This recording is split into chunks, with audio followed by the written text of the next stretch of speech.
Hi everyone, welcome back to Misinformation in Science and Society. Here to listen, not to judge. I'm your host Annie, and today with us we have Mark Montgomery. All right, so welcome. Can you please introduce yourself a little bit and what you do? Sure. Mark Montgomery, I'm founder and CEO of KYield, which is a pioneer in artificial intelligence. I started from scratch from the theorem stage 25 years ago. And I was running a network, sort of like the grandfather of LinkedIn, called GWIN, Global Web Interactive Network at the time, which was sort of a state of the art at the time. Today it would be primitive, but at the time it was bleeding edge. And we dealt with a lot of the issues that you cover in your podcast. So with misinformation, bit of disinformation, not as much back then as today, but still very serious. And we deal with it a lot in our current business, in our focus area with the KOS, which is enterprise-wide system that depends on precision data and accurate information.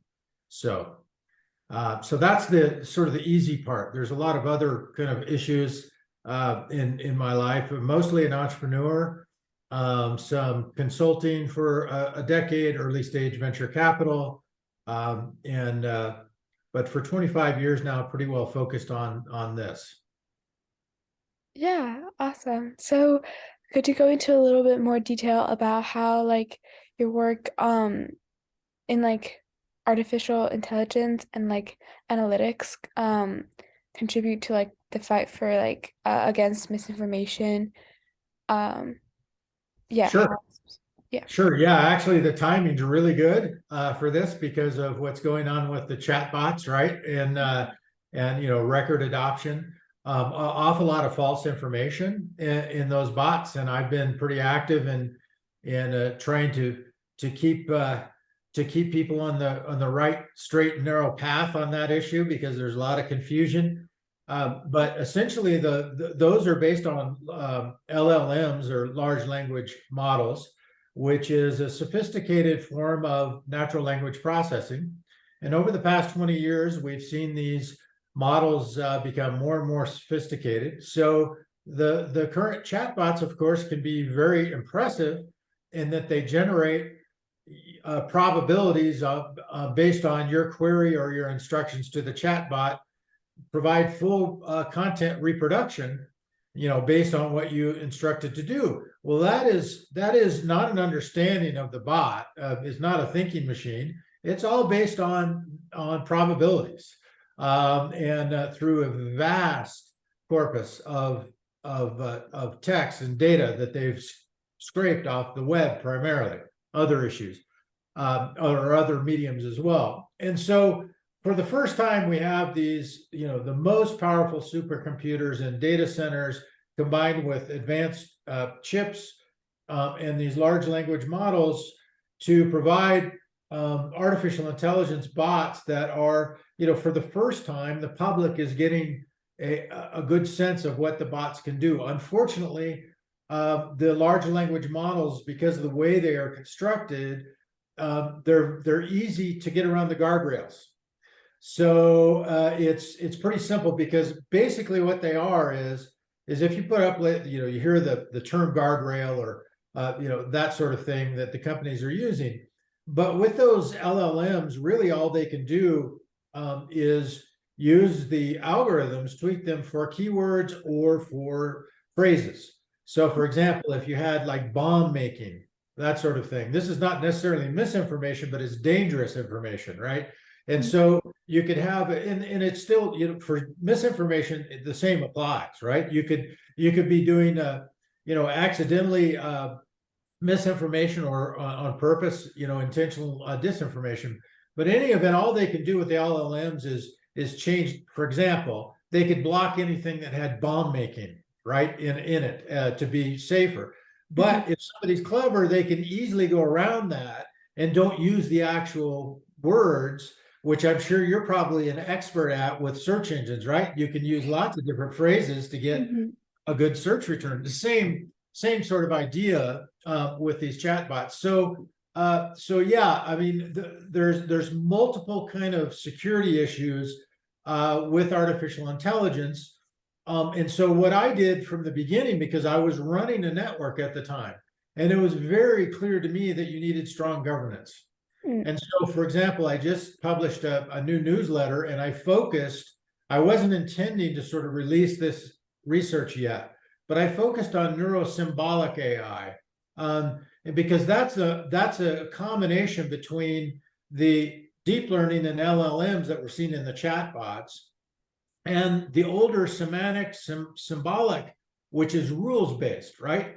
And you need both. You need rules based governance systems, high quality data with what's called data, provenance and lineage, so that you can verify the source of that information. And this goes straight to the heart of what your interests are, misinformation, because if you can't verify the source, it's impossible to know whether or not unless you can verify it some other way, it's impossible to know whether it's misinformation or accurate information. So it's critical to know that. Well, the chatbots, the consumer chatbots, can't do that because they're scraping on the web. They're not even tracking who mm, it's from. It's just put into this huge corpus, and then the algorithms pull it out, and so they have no idea. I mean, until it comes out, nobody has any idea whether it's accurate or not until you go and verify it yourself. Some of it is, fantastic. Some of it is very accurate based on, human analysis of the highest quality. And then some of it is absolutely terrible misinformation, complete fraudulent, crazy stuff. And then some of it is actually dangerous. So that's the era that we're entering into.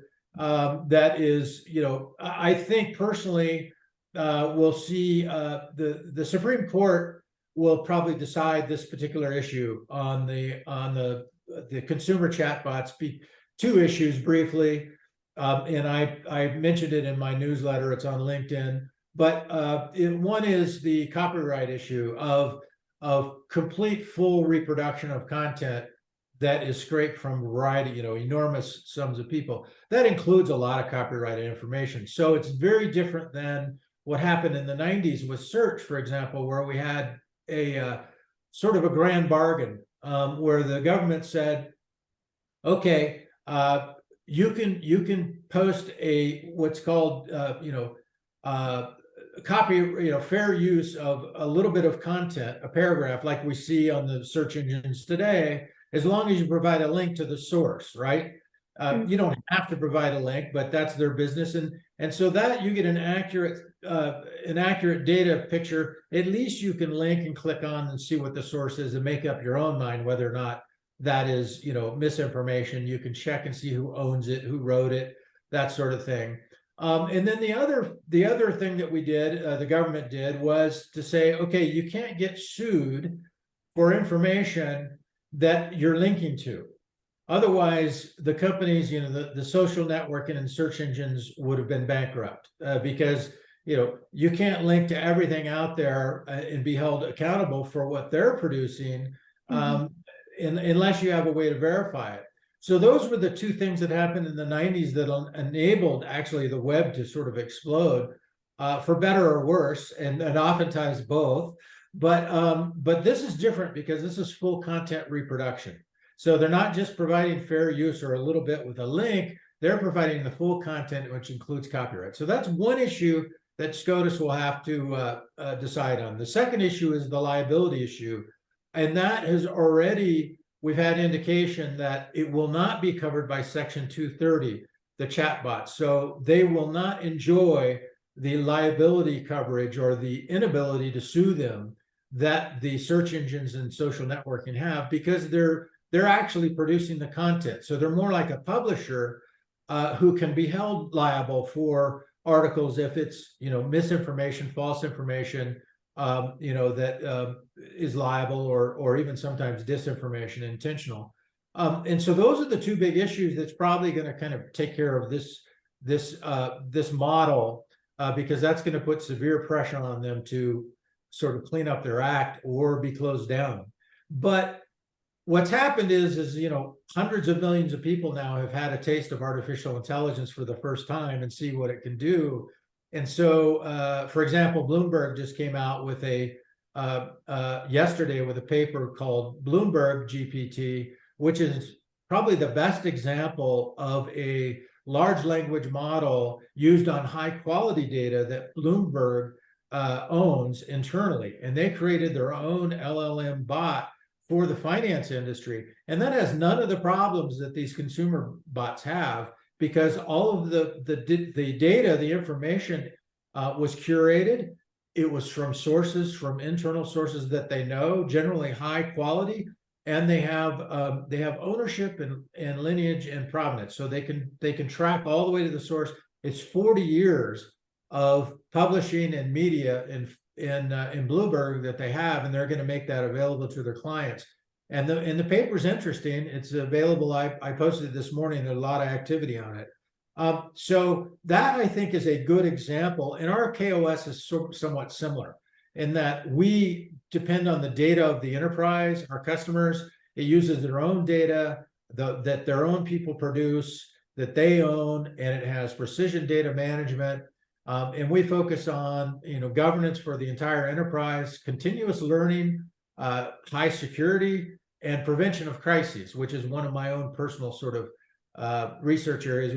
We've studied most of the major crises going back to before 9/11, and each one of them. And with this kind of technology today, the good news is that the vast majority of those kinds of events are preventable. And that's the good side of AI, right?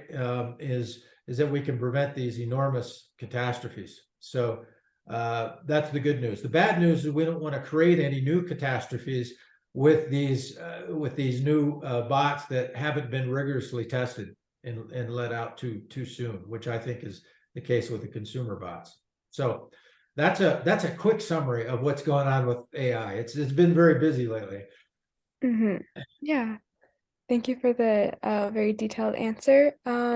So, can you discuss like the role of cognitive biases, and like psychological factors in the spread of misinformation, or like, and like how like AI-driven like tools can help overcome those?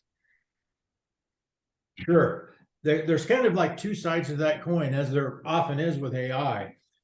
Depending on how well your system is designed, and it can actually make bias worse, or it can make it better. So if you have, for example, if you have built-in bias in the data that is included in your model, right, that's going to show on the output. So it all circles back to the how good of quality is your data, right?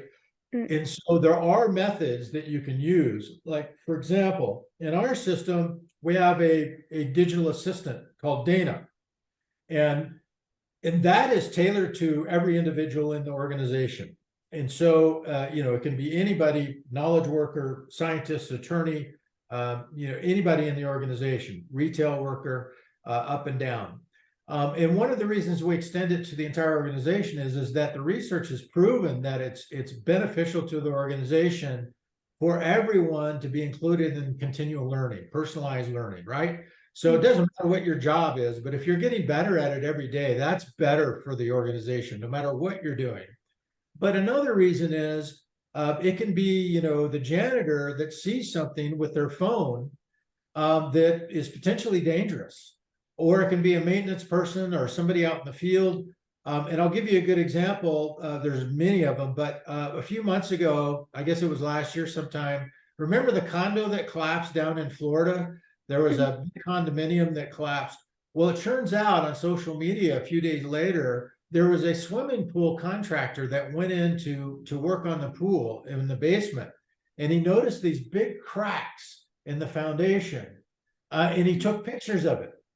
But since he didn't have a system, he couldn't automatically upload that picture into an AI system with a note saying, that's got a date and a timestamp on it, with the address saying, look what I see here, and then it could automatically in our system go to the experts or the people that need to see that to act on it. And then it requires action, right? And so that's how you prevent these kinds of things from occurring. That's just one example. But on terms of bias, to get back to that, the bot itself can actually recognize and rate the quality of content that you put out, right? And this is only primarily for your own use. This is not something, it's not a surveillance thing, but it's just something that, how do I improve my work? Well, one way you can do that is to track your own bias, right? And Mhm. so that you're training yourself to be an objective observer in what you do, and then the system improves the quality. So, for example, part of my core patent in our KOS is a digital tuner, so you can actually increase the quality Mhm. and decrease the volume, or vice versa, right? So if you're going on, you have a headline or a deadline, and you're very busy, so you can increase the quality way up, and you can bring the volume way down on your, let's call it, information consumption. Mhm. Well, in order to do that, you have to be able to rate the every file in the system, right? And one of the things that you rate it for is how objective is it. And so that's one of the ways that we deal with the bias issue, is that, how does this person have a history of being objective and credible? And if they are in their posts and in their work, their articles, videos, whatever it is, with metadata, then they're going to be rated higher. They're going to be considered a more credible source of information Mhm. in the system.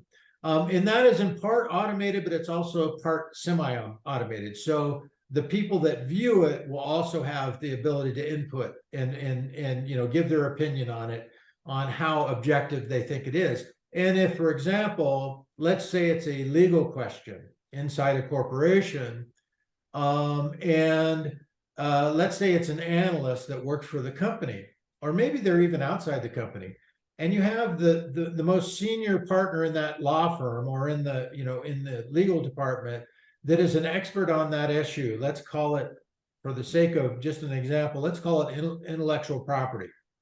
And so your senior partner, who hopefully is highly rated, which is not always the case, but hopefully he or she is, and they say, if they continue to rate that quality high, the Mhm. quality of the content, then we begin to turn around this problem with bias, and also poor quality information that gets repeated a million times, that may be completely false. And really nobody knows it until much later. Kind of a good example of that, sort of an extreme example of that, we've done deep dives in all the industries, is the problem in big pharma.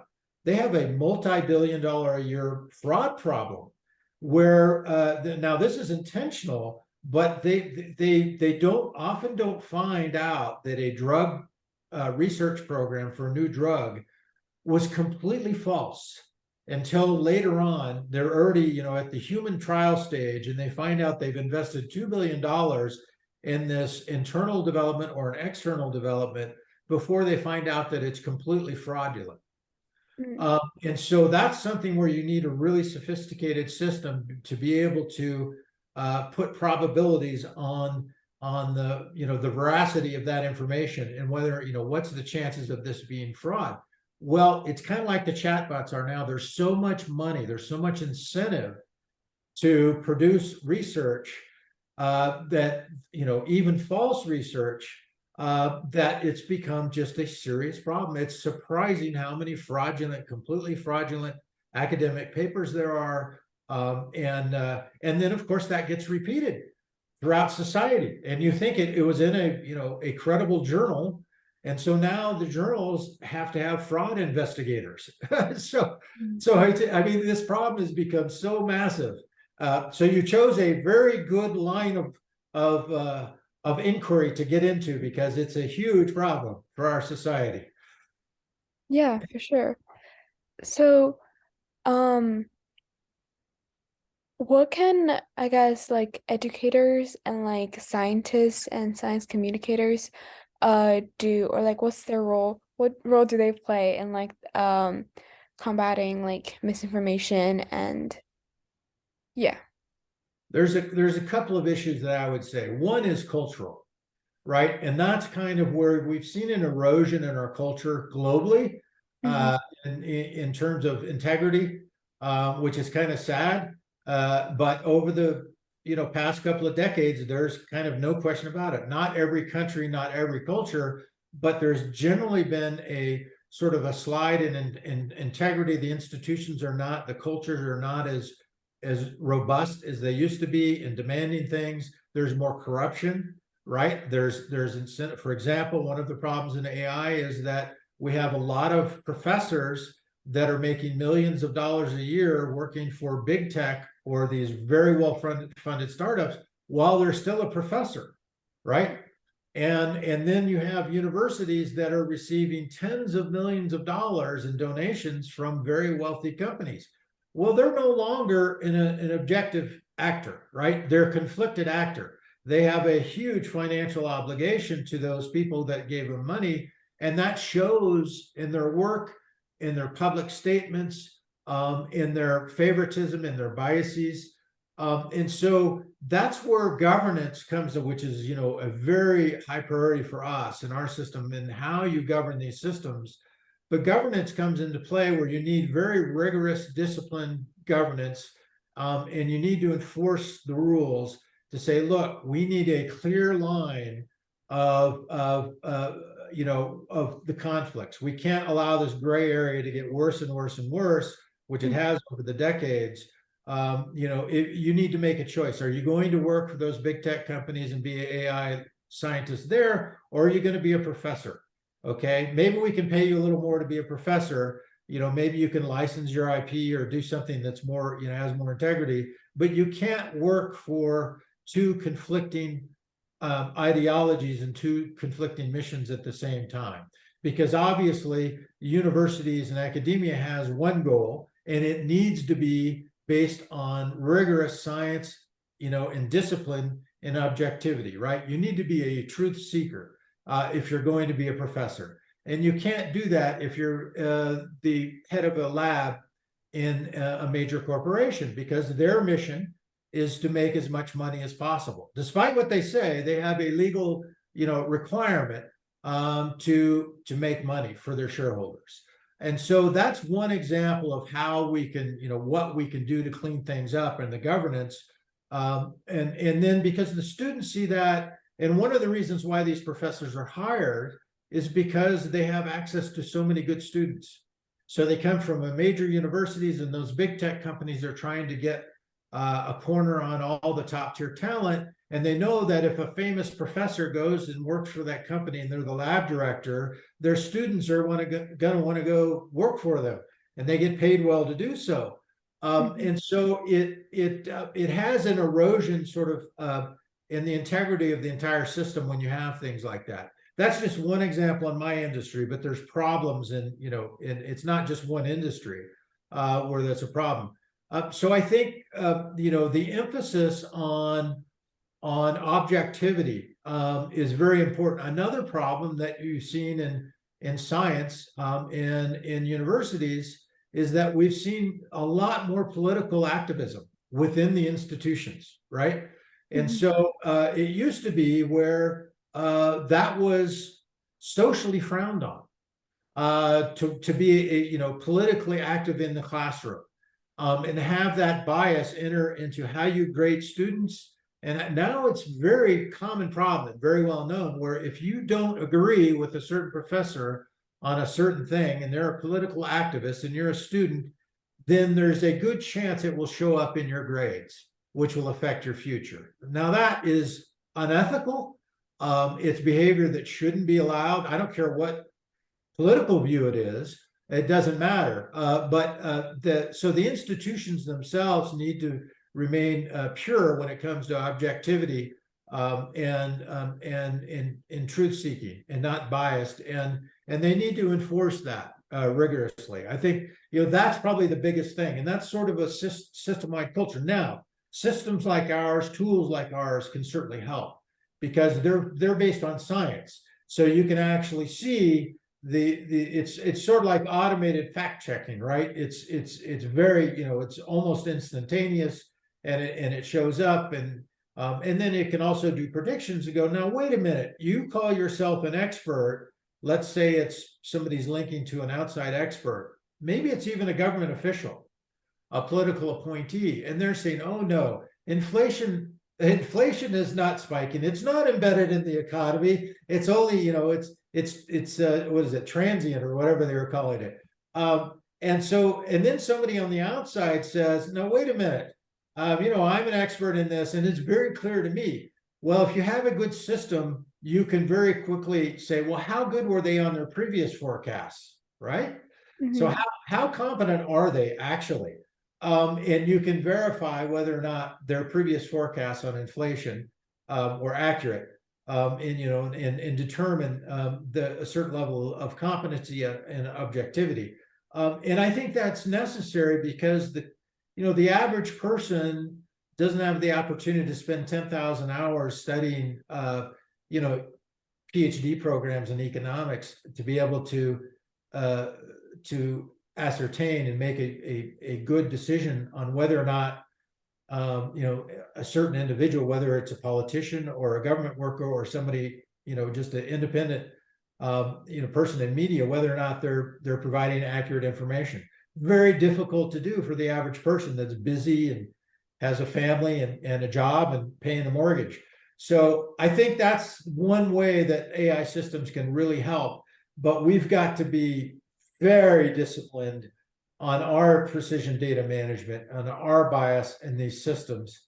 And that's the battle that's going on right now, because these consumer chatbots, they don't have the physical construct to be able to provide accurate information. It's physically impossible with our level of science today for large language models to provide consistent, accurate information.